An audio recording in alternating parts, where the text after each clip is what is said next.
Ayan, sinira nila. Kawawa naman. Kawawa.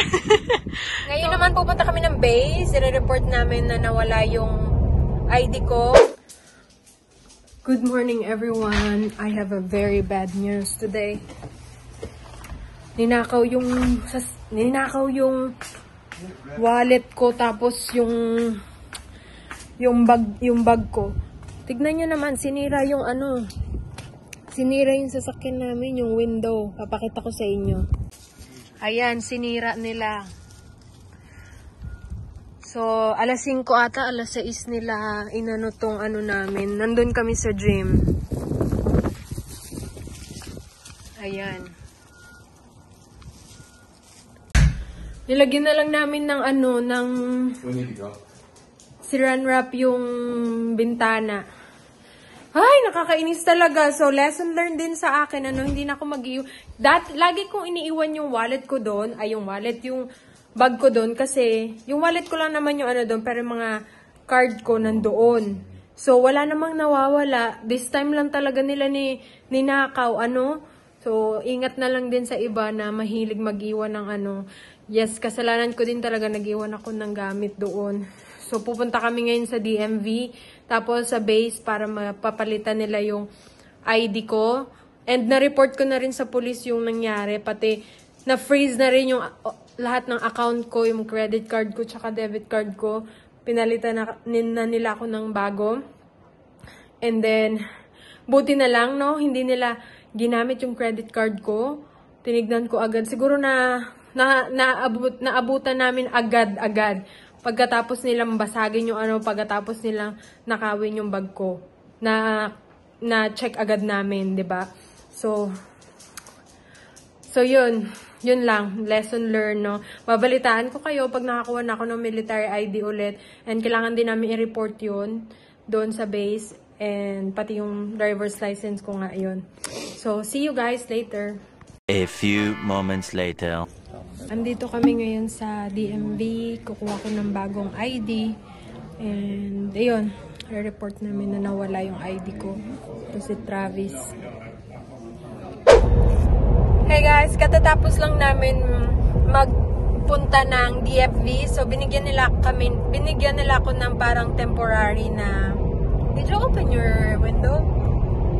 Binigyan nila ako ng temporary na parang permit, ganon. Tapos yung ID ko, isi-send nila, sabi niya, by at least 1 week or 7 days, ganon. So, yun. Ngayon naman pupunta kami ng base. I-report namin na nawala yung ID ko, military base ID, ganon. Military ID. So, rin kami, mapapareplace din ako ng bago kong ID. And ayun, yung about naman sa car, nag-call na kami sa insurance, papalitan nila yung window, and then bibigyan nila ako ng temporary vehicle na magagamit ko. Although hindi naman ako madalas nag-drive papunta sa work, Pero syempre kailangan gamitin natin, And yun, papakita ko sa inyo kung maka-vlog ako bukas, Bukas nila papalitan yung car. Kasi kukunin nila yung car, ayusin nila, i-fix nila yung window, tapos pag na-fix na yung window, tsaka namin ibabalik yung pinahiram nilang car, tapos ibabalik nila yung car namin. So, yun. And, natatrack ko talaga yung AirPods. Malapit lang talaga siya sa gym na pinunta. Malapit lang talaga siya sa gym. Tapos, where is that place, babe? I don't know what type of business it is, but... Yeah, nakikita namin, pero sabi ni Travis, it's not worth it na you chase after them. And wala kami magagawa, 'di ba? At least na-report na namin, sinabi namin na andun yung mga personal belongings ko, yung card ko, ganun. Wala man ako din nilagay doon, wala man siya talaga manakaw doon, Tsaka na-freeze ko talaga agad-agad yung account ko. And nag-call ako sa bank namin, pina-cancel ko lahat ng account ko, yung pina-freeze ko din, tawag nito. So, pinalitan nila talaga ng bagong card. Pinalitan nila ako ng bagong credit card at saka debit card. So, yun. Babalitaan namin kayo, kung ano mangyayari. And, sa sana merong CCTV footage na maibigay yung tawag nito gym na pinag-gyman namin dito sa yun nga. And kasi baka yung detective or yung police pumunta dun sa gym kasi sinabi namin kung saang lugar, baka mag-inspect sila and tignan nila yung CCTV, ganun.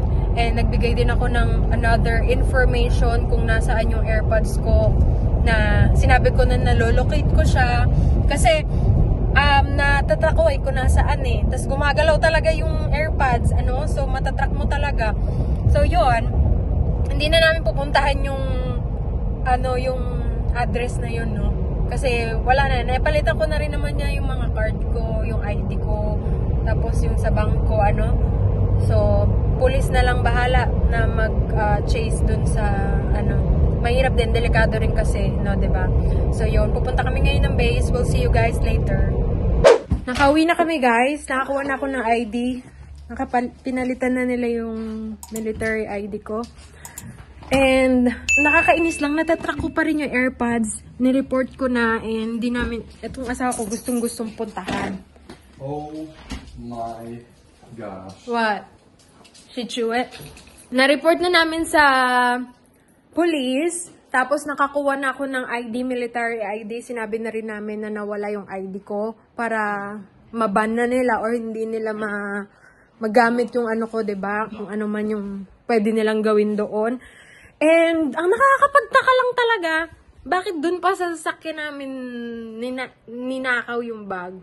So, yung bag ko, hindi naman branded talaga yun. Napakamura yun sa Shopee pa ata nabili ng kapatid ko. Yung dinala ko dito sa Amerika, Ang sabi lang na mama ni Travis, baka daw kasi nakita agad yung bag, dapat daw talaga nilalagay sa tinatago or dinadala mo talaga wherever you go, ganon. So, lesson learned talaga, hindi na ako talaga mag-iwan ng bag sa sasakyan. Sana talaga makita. Gusto namin makita talaga sino nagnakaw. Galit na galit yung asawa ko, gusto niyang puntahan, pero delikado kasi syempre hindi natin alam, 'di ba?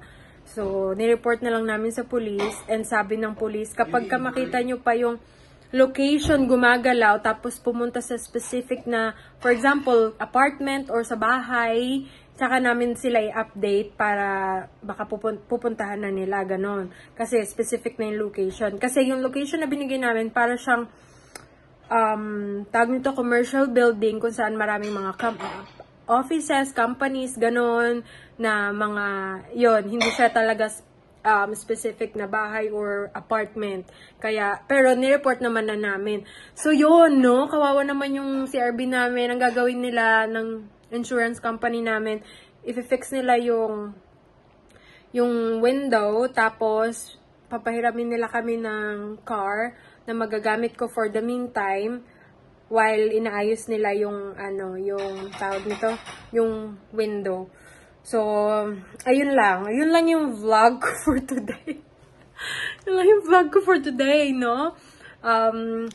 Para sa iba din, na maging lesson na din ito, sa mga mahilig mag-iwan ng gamit sa sasakyan nila, kahit na anong ingat mo, kahit na anong tawag nito, kahit na gaano ka komportable ka sa lugar na pinupuntahan mo, mas maganda pa rin talaga na maging careful tayo, Kasi, almost 1 year na ako nandito, lagi ko iniiwan yung gamit ko dun sa may sasakyan.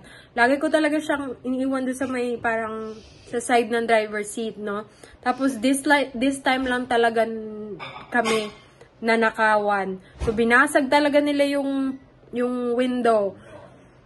And, yun.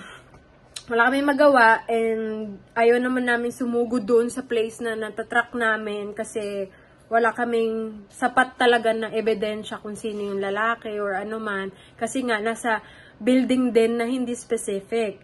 'Di ba? So, ayun lang yung sinabi ng pulis sa amin, i-track pa namin hanggat sa meron, dalhin yung gamit ko sa specific na location talaga. For example, sa apartment niya or sa bahay nila, yun. So, yun lang yung vlog natin for today. And I know na meron kayo natutunan sa vlog na to. And meron din akong this is a big lesson for me talaga. Kasi, hindi ko alam masyado ako naging kampante na hindi mananakaw yung gamit ko kasi hindi naman kanakaw-nakaw, ano. And yun lang, yung card ko lang naman talaga yung iniisip ko, yung driver's license, yung military ID ko nandoon kasi nandun yung wallet ko. So, pero na-fix naman na namin, tinawagan namin yung bank, namin, this morning, na-fix na nila yung driver's license ko, pinalitan na nila. So, isasend nila sa akin yung bagong ID ko. And then, meron ako agad na military ID. So, yun lang guys. Ang vlog natin for today. Thank you so much for watching. See you again next time. And thanks to my husband na laging nandyan. Who always, nahatid ako. Punta dito, punta doon. Siguro, kanina umiyak talaga ako ba? Kasi sobrang kaba ko. Kasi baka ginamit nila yung card ko. Kasi yun, nandun yung credit card ko, pati yung debit card ko. Yung akala ko gagamitin nila. Buti na naunahan namin sila na i-freeze agad yung tapos tinawagan agad namin. Yun talaga yung kinakaba ko. Siyempre, credit card yun. Baka mamaya magkano gastusin nun, Teng, diba? Pero dito daw, sabi ng asawa ko, kapag na-report mo na fraud yun, ibabalik nila. Hindi nila yun. So, yun lang guys. Ang vlog natin for today. Thank you so much for watching. See you again next time. Bye!